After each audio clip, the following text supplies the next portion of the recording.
আমি জানি না আমি কি বলবো। দেশের অবস্থা খুবই খারাপ। এত মানুষ চিন্তায় আছে কি বলবো। পেটের জ্বালায় সবাইকে বাইরে যেতে হবে। গরিব মানুষদের বেশি চিন্তা। তাদের পেটের জ্বালা বেশি, তাদের তো আর টাকা নেই।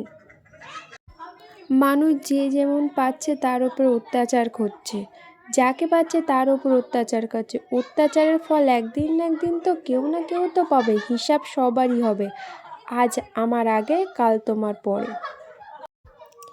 টাকার জোর ক্ষমতা একই রকমই থাকবে না সারা জীবন, পাল্টাতে তো হবেই সবার।